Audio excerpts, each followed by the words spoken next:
Olá, eu sou o Rodrigo, Comida de Verdade continua o papo com a Miriam, o papo e a degustação deliciosa. Ao longo da nossa conversa eu tenho sentido Você tá mais feliz? um bem-estar.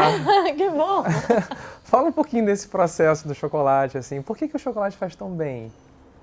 Porque o chocolate, eu costumo dizer que o chocolate bom alimenta a alma, né? E não diretamente o corpo. E ele tem realmente elementos que ativam. Você tem a serotonina que é naturalmente produzida, você tem elementos do bem-estar, químicos. E é claro que soma a isso o prazer de uma gostosura também. Tem um outro lado, né, químico, mas pro nosso lado psíquico, né? A gente já espera ao comer uma coisa gostosa, né? Tomar um café eu fico quentinha, tomar um vinho eu relaxo, comer um chocolate eu agrado o coração. Né? Então você fica feliz e, enfim, é bom ficar feliz, né? Quem não quer...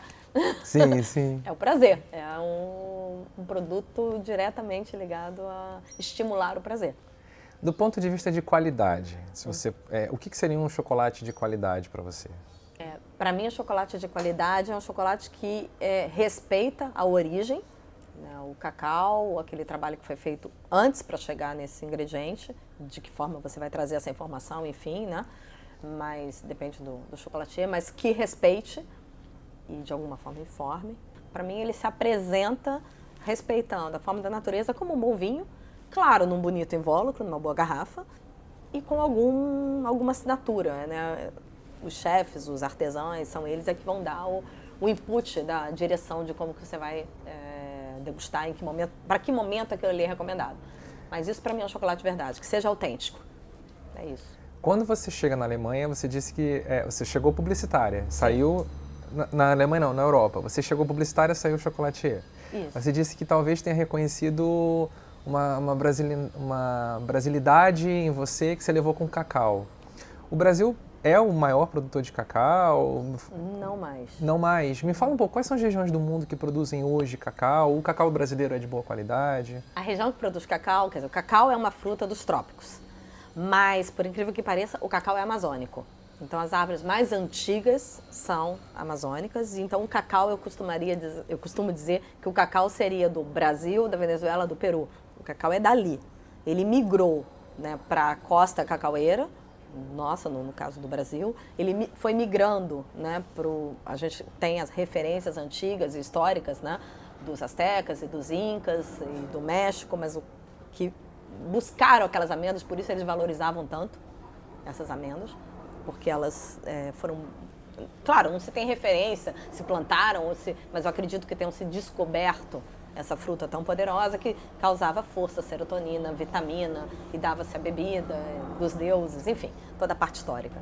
Né? Mas o cacau em si, ele é plantado nessa faixa territorial do globo, a faixa tropical. Na África, que são realmente os países de maior quantidade de produção, é plantation, foi levado o cacau e foi plantado o cacau e foi explorado o cacau. A princípio, para ser retirado ali o óleo para a indústria cosmética. E depois foi se aproveitar o pó de cacau, se adicionando na indústria láctea, se fazendo bebidas. Né? No pós-guerra isso explodiu e depois é que se pensou em se fazer chocolate mesmo. Né? Depois é que aconteceu a evolução do chocolate. O primeiro tablete de chocolate foi em 1600, mais ou menos, na Espanha. Então você teve primeiro a infusão, depois a bebida, depois o pó, e depois o chocolate, e depois a industrialização disso. Mas, enfim, se a gente for falar de terroir, então o terroir propício é o terroir tropical. O Brasil, hoje, o Brasil já teve entre os maiores produtores do mundo, né, na fase de exportação, 1930, por aí. Depois o Brasil perdeu por a gente ter tido um problema sério de problema na lavoura. Não sei se você ouviu falar da infestação da vassoura de bruxa, enfim, a gente teve o problema de um fungo que destruiu as fazendas, a região cacaueira, a sua potência. Uhum. E hoje a gente tem uma retomada do processo, só que mais consciente, de tentar explorar melhor a terra, de tentar continuar a ter uma amêndoa de cacau que vai abastecer a indústria, claro, né, que vai abastecer essa exportação, mas a gente aproveitar também, até porque os latifúndios são enormes, aproveitar também terroir, aproveitar um pedaço da fazenda ou uma das fazendas de um grupo para fazer o cacau de origem, que vai dar mais valor agregado. Então, a gente acaba tendo as melhores amêndoas do mundo, que foi o que você perguntou, entre o Equador e a Venezuela. Esse seria o terroir propício para as melhores amêndoas do mundo. Você falou a produção de cacau é realizada na zona tropical, né? Tá. Então, você falou que o cacau seria um fruto amazônico. A gente tem boa parte da Amazônia no território brasileiro. Sim.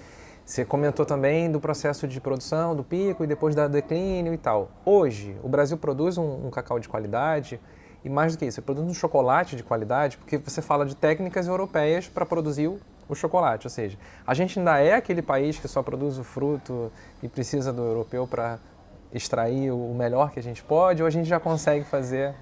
A gente está chegando lá, a gente está educando o palato, a gente está aprendendo a fazer chocolate. Na verdade, o caminho vai paralelo. A gente ainda não tem um país que produz muito chocolatiers, essa profissão ainda é uma coisa que está começando, a gente está tendo os movimentos das primeiras escolas, que são escolas de especialização.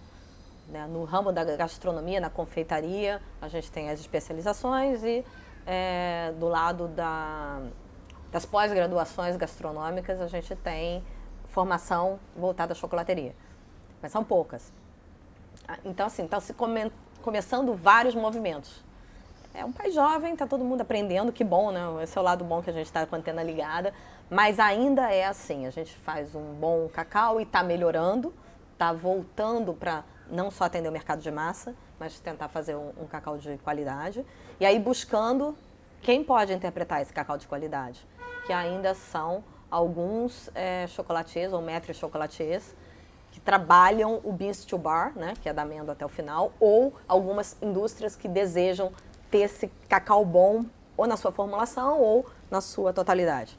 Né? E aí elas acabam levando para esse mercado maduro que vai julgar tudo. Né? Já acontece os salões de chocolate, enfim, já tem algumas edições no Brasil começando, mas os mais consagrados, claro, são na Europa e são onde a gente está com a tecnologia, né, de fazer chocolate e com os maîtres chocolatiers e com público para julgar. Então acho que acontece igual no cacau, para fazer chocolate, acontece esse mercado se casando.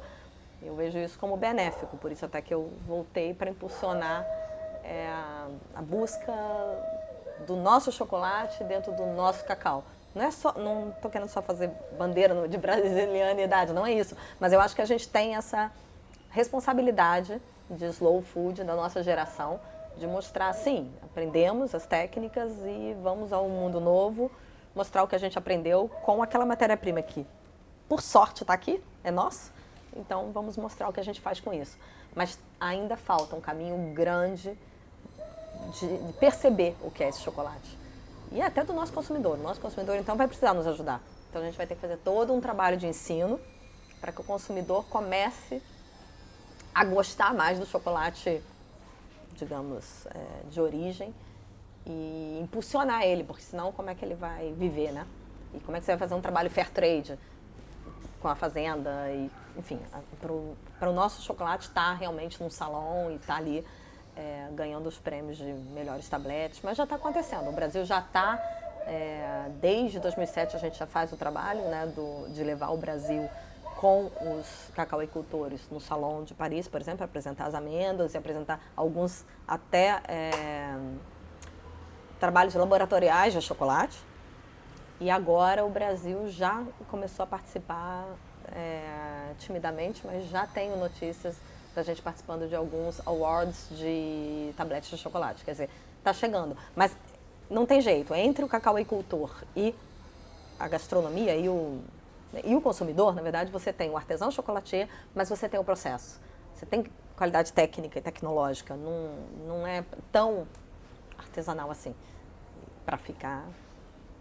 Porque na verdade, na técnica artesanal há tecnologia, né? É porque a gente também às vezes associa a tecnologia a um processo industrial, científico, mas no artesanal tem tecnologia. Uma tecnologia talvez, aí já é uma categoria rudimentar, mas não é rudimentar. Tem tecnologia, tem aplicação de técnica. Conhecimento, né? Exatamente. E é isso que falta a gente ainda aprender. Um país tão empírico e que aprende tudo ao mesmo tempo, a gente tem que aprender a definir que é diferente artesão e caseiro. Né? Sim. É muito diferente. Sim. Então, artesão e técnico, sim, é técnico, né? mas não é industrial. Industrial, é manufatura e industrial. Então são conceitos que vieram muito tirados pra gente, né? Tem elaboração no artesanal, tem. Né? Diferente do caseiro, que dá uma sensação de direto, amadorismo, quando de uma eu coisa... ensino até uma aula experimental, que eu ensino a temperar, e as pessoas me fazem uma pergunta cruel, mas como eu vou fazer em casa? E aí eu me vejo naquela coisa, é bom, eu não falei que era para fazer em casa. Assim, tipo, né? E agora? Sim. Mas eu quero que ela possa fazer. Então a gente cria outras coisas que vai poder fazer em casa e tem coisas que não vai dar para fazer em casa. Então vai ter que fazer um laboratório, né? Porque é um laboratório. Quando você fala do fair trade, do comércio justo, é uma coisa importante, né? Talvez um desafio maior, assim, de nós, slow foods, né? É encontrar essa equação de remunerar bem quem produz, né? Não só quem distribui, que é um principal pilar.